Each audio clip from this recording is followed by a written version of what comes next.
So మొత్తానికి తెలంగాణ రాష్ట్రంలో ఒక మహోద్యమం ప్రారంభమైంది.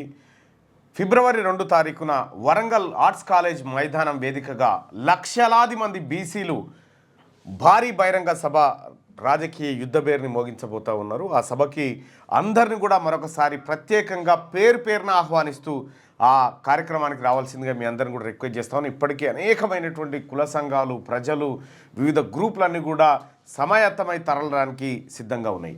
ఎందుకు వాస్తవానికి బీసీల సభ తెలంగాణ రాష్ట్రంలో ఎందుకు, ఏం అవసరం వచ్చింది, బీసీలకు ఎందుకు గొంతెత్తాల్సిన అవకాశం ఎవరిచ్చిర్రు, ఎందుకు ఇచ్చిర్రు, అవకాశం ఎట్లొచ్చింది, అవసరం ఉందా నిజంగా తెలంగాణ రాష్ట్రంలో బీసీల ఉద్యమం ఎందుకు రావాలంటే మీకు కొన్ని లెక్కలు వివరిస్తా.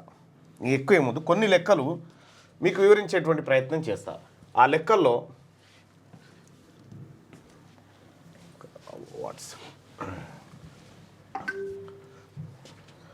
రైట్, ఇక్కడ ఎందుకు అవసరం వచ్చింది బీసీలదంటే, ఇక్కడ బీసీలకు సంబంధించినటువంటి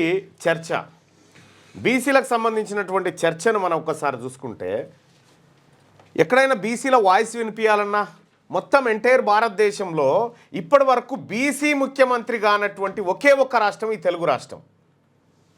ఒకే ఒక్క రాష్ట్రం ఉమ్మడి ఆంధ్రప్రదేశ్, ఇప్పుడు ఈ 2 రాష్ట్రాలు అంతే. ఎందుకైనా అంటే ఇక్కడ బీసీల వాయిస్ ఎవడు కూడా క్యాప్చర్ చేయడు, ఏ మీడియా కూడా బీసీల వాయిస్. ఎందుకు అనంటే ఇక్కడ న్యూస్ పేపర్స్, వార్తాపత్రికలు ఏ కులానికి చెందిన వారి అనేది ఒక్కసారి చూద్దాం. ఇక్కడ ఈనాడు దినపత్రిక ఉంది, ఇది కమ్మ సామాజిక వర్గానికి సంబంధించింది. ఆంధ్రజ్యోతి దినపత్రిక ఉంది, ఇది కమ్మ సామాజిక వర్గానికి సంబంధించింది.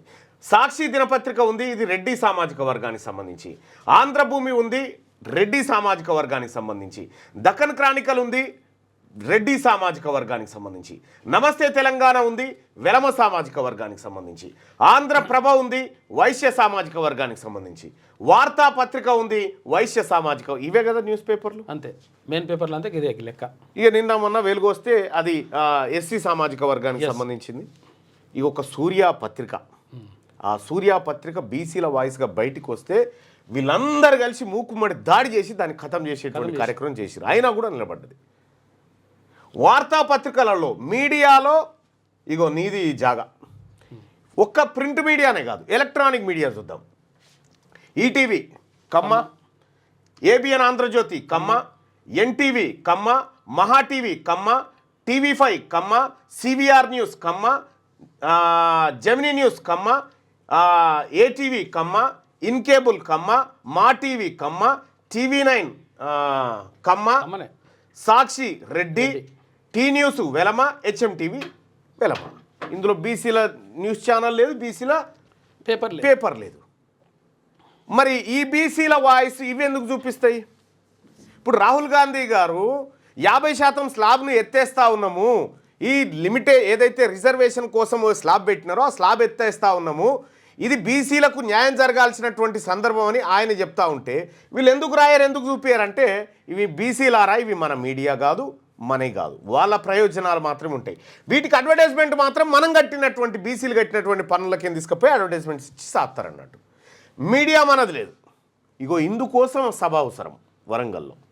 ఇంకా అదే కాదు సోదరులారా, ఒకసారి ఇది రొటేట్ ఎట్లయితుంది అన్నా,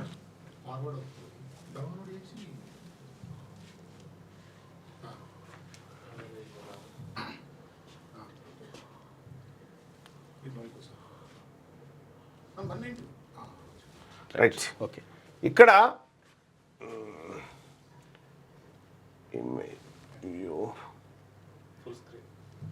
రైట్, ఇక్కడ చూడండి, మీడియా రంగం అది. 2014లో తెలంగాణ శాసనసభలో 119 అగ్రకులాలు వివిధకు చెందినటువంటి సీట్లకు 119 సీట్లు తెలంగాణ రాష్ట్రంలో ఉంటే, రెడ్లు వీళ్ళ జనాభా అప్పుడు వాళ్ళు అనుకున్నటువంటి లెక్కల ప్రకారం 7.5% అని చెప్పి వాళ్ళు చెప్పుకున్నారు. కానీ వాళ్ళకి ఎన్ని సీట్లు వచ్చినాయి? 43 ఎమ్మెల్యే సీట్లు. వాళ్ళకు వాస్తవానికి ఈ జనాభా అనుకున్నా కూడా ఎంత దక్కాలి, వాళ్ళకి 9 మంది ఎమ్మెల్యేలు కావాలి. కానీ 43 మంది అయ్యారు. అంటే ఎంత ఎక్కువ మంది అయ్యారు? 34 మంది ఎక్కువ అయ్యారు. ఇక్కడ కమ్మలు తెలంగాణ రాష్ట్రంలో 1%. ఈ 1% ఉన్నటువంటి వాళ్ళు ఎన్ని గెలిచారు? 7 గెలిచారు. వీళ్ళకి వాస్తవానికి ఎన్ని రావాలి? 1 రావాలి, 1 ఎమ్మెల్యే సీట్ రావాలి. వెలమలు 0.5% అంటారు, కానీ ఈ లెక్కలు తప్పు. ఇది చాలా తక్కువ ఉంటుంది, ఇంకా తక్కువ ఉంటుంది ఇంకా. 0.2% ఉంటుంది. 0.5%. తెలంగాణ రాష్ట్రంలో ఉన్నటువంటి వెలమల జనాభా 1,04,206. ఇంతే. ఇండియాలో ఎవరైనా పుడితే 1-2 యాడ్ అవుతుండో. ఒక ఎమ్మెల్యే కూడా గెలవడు, ఒక ఎమ్మెల్యే కూడా సరిపోరు. ఇక్కడ వెలమల జనాభా 0.5% అని చెప్తా ఉన్నారు. వీళ్ళు 10 మంది గెలిచిరు.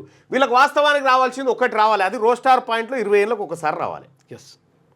20 ఏళ్ళకు ఒకసారి ఒక ఎమ్మెల్యే కావాలి. వీళ్ళు అన్ని నియోజకవర్గాలు ఉన్న వాళ్ళు కలిసి ఒక్క నియోజకవర్గం సరిపోయారు. వీళ్ళకి ఎన్ని ఎక్కువ వచ్చినాయి? 9 అదనంగా వచ్చినాయి. ఇక్కడ బ్రాహ్మణ సామాజిక వర్గానికి సంబంధించి ఈ 3% జనాభా అంటున్నారు. గెలిచిన సీట్లు 2. వాస్తవానికి వీళ్ళకి రావాల్సిన ఎన్ని? 4 రావాలి. వీళ్ళకి 2 తక్కువైనాయి. వీళ్ళకి 2 తక్కువైనాయి. ఇక్కడ వైశ్య మార్వాడి వీళ్ళు 3% అంటున్నారు. వీళ్ళకి వీళ్ళు ఎన్ని గెలిచిరు? 1 గెలిచిరు. వీళ్ళు ఎన్ని రావాలి? 4 రావాలి. అందుకోసమే నేను బ్రాహ్మణ వైశ్య మార్వాడి సోదరులారా అందరికి పిలుపునిస్తా ఉన్నా. మీకు రావాల్సిన వాటా వాళ్ళు ఎత్తుకొని పోయారు. మీ వాటా మీకు దక్కాలంటే బీసీలు ఒక్కటే మీకు మార్గం. బీసీ ఉద్యమంతో మీరు కలిసి రావడం ఒక్కటే మీకు ఉన్నటువంటి, మీ ముందున్నటువంటి మార్గం. ఎందుకు చెప్తా ఉన్నా ఇక్కడ ఎంతమంది ముదిరాజుల కంటే సగం జనాభా లేనటువంటి వాళ్ళు 43 మంది అయితే ముదిరాజుల నుంచి ఒక్కరా ఎమ్మెల్యే. మరి ఈ సీట్లను ఈ 34, 6, 9 వీటిని ఎవరు దొంగతనం చేసిరు? ఎవరిళ్ళల్లోంచి దొంగతనం చేసిరు? ముదిరాజులు, గౌడులు, మున్నూరు కాపులు, పద్మశాలులు, ఎంబీసీ కులాలు, మైనారిటీలు, ముస్లింలు వీళ్ళ దగ్గర నుంచి దొంగతనం చేయబడ్డాయి ఈ ఎమ్మెల్యే సీట్లన్నీ. ఇగో ఇందుకోసం వరంగల్లో సభ అవసరం. MP seat అట్లనేనా? ఎంపీ సీట్ల అక్కడ అదే. ఇక ఇంకొక వివరణ చూద్దురు మీరు. క్యూ న్యూస్ ఛానల్లో పనిచేయటకు అనుభవం గల సీనియర్ వీడియో ఎడిటర్స్ కావాలను సంప్రదించవలసిన నెంబర్ 8688926084. qnewsads@gmail.com ను సంప్రదించండి. లైక్ చేయండి.